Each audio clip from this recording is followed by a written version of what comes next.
On deck. Yeah, it's a baseball term.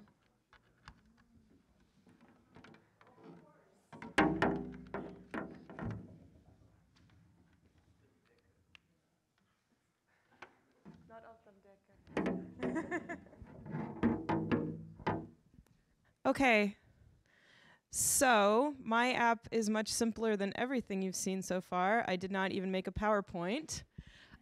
I haven't been here a lot this weekend, so I wanted to give you a brief introduction to who I am and what I do and what I used to do and how this all plays in together. My name is Zoe Lang. I am a software engineer. I work at PCH Media. I am based in Portland, Maine. We have an office here as well, but mostly in Portland. I've worked on a variety of GitHub projects. This one is up on GitHub as the Widener canon. In a former life, I was an academic, you can see because I own a lot of books. My research was primarily on Johann Strauss, the Waltz guy, but it tied into some other issues. And one of the issues I was very interested in was this question of repertoire and how we create repertoires, how we know about certain pieces of classical music. So if I asked who in this room has heard of Verdi, a lot of hands would go up.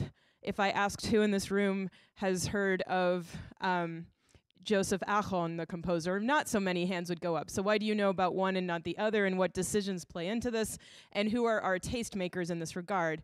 These have been questions that I was very interested in throughout my musicology career. I also threw in a Waltzes, Widows, and Adorno paper once, which was kind of cool. Why this is important for this particular project? Well, one of the tastemakers that we have in this town that's kind of interesting is the old Widener cataloging system. So Harvard's library, you may know the main library is called Widener. And Harvard had to invent its own cataloging system for its library materials because it was around before the Dewey Decimal System, in fact, before Dewey, and it was around before the Library of Congress system was established. So Harvard has a very esoteric old cataloging system. It has things like an Austria section, and the Austria section contains all works about different countries that were part of the Habsburg Empire. So for instance, there's no Hungary section, there's just Austria, and it all belongs to Austria. Why this is kind of neat because you have these weird historical legacies that the catalog keeps track of. One of my favorite weird legacies, though, has to do with scores. The way the scores are arranged in Widener is broadly alphabetical, so it goes A, B, C, D, but within each two-letter combination, it's alphabetical by importance of composer as determined by the cataloger at the time.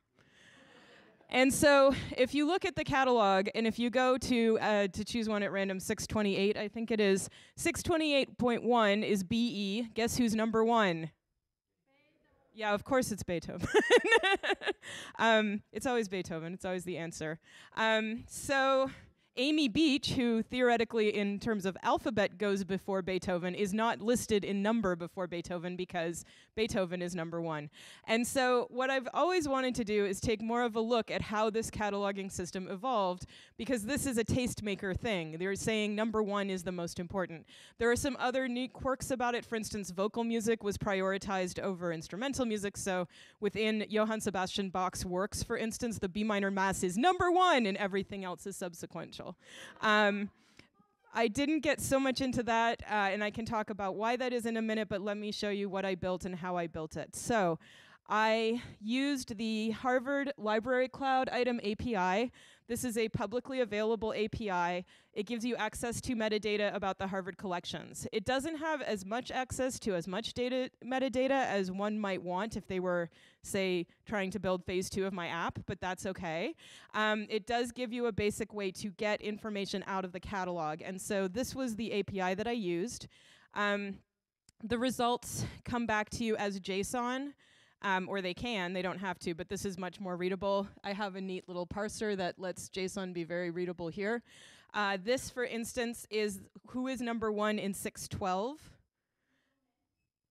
Maybe. Okay, so here's who's number one in 612, and the answer is Eugène d'Albert. Who's heard of him? he was really popular in the 1920s and 1930s. He wrote an opera called Tiefland, which then got made into a movie by Line von Riefenstahl, interestingly, and is a very controversial movie from the 1930s. I won't get into the controversy there, but it's an interesting story. So Albert is number one.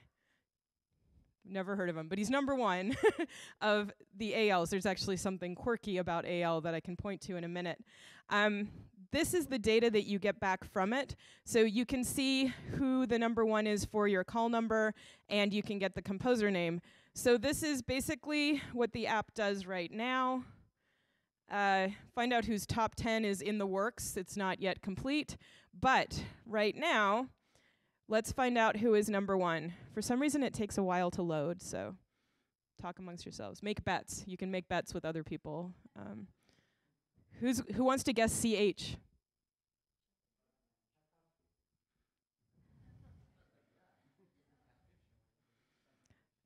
All good guesses. All wrong. Cherubini.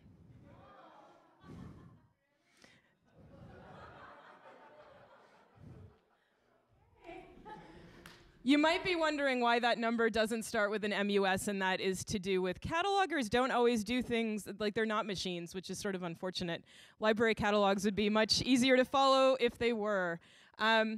So there are a few quirks that I noticed, and I wonder are maybe mistakes in the cataloging system, but this does give you a good sense of who is number one. Look at Brahms. Good job, Brahms. So, you know, Hanslick and all the controversy's been resolved. Brahms is clearly superior to Bruckner according to Widener cataloging. I still don't believe that this is a real composer name.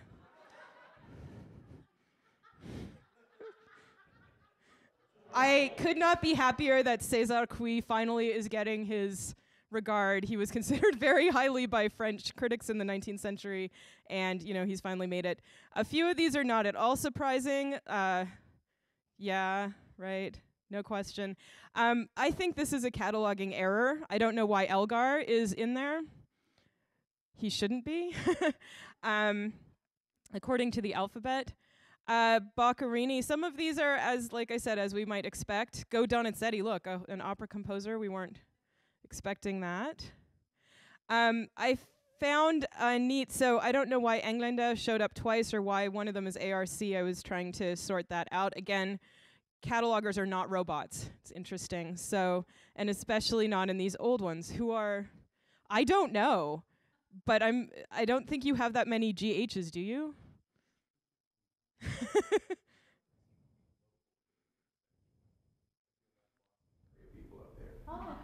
That's probably very true. For the most part, I mean, it's a lot of Germans, right? It's a lot of, as I said, vocal music is prioritized. Charles Ives is number one. Look at that. Good job, Charles Ives.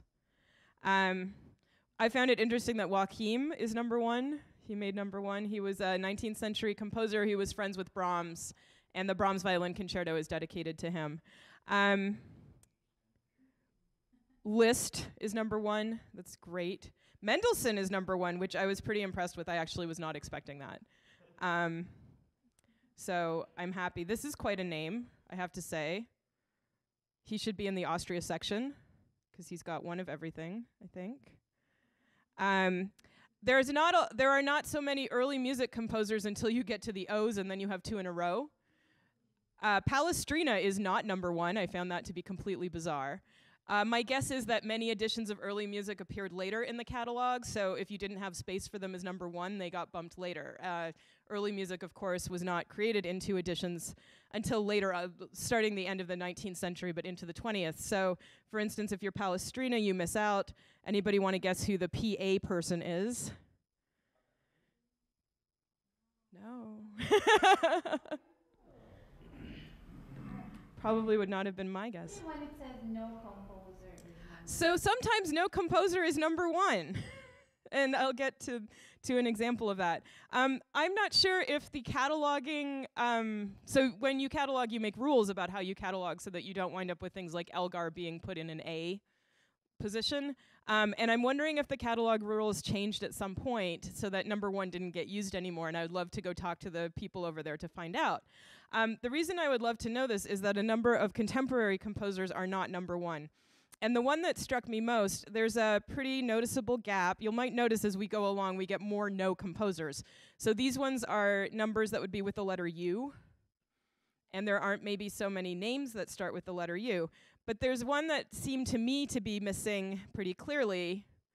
If you look, we have all of these. There are no X's. So who might we expect an X?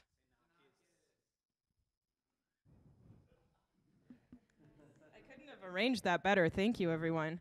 Xenakis is number 596. So this is the right initial call number.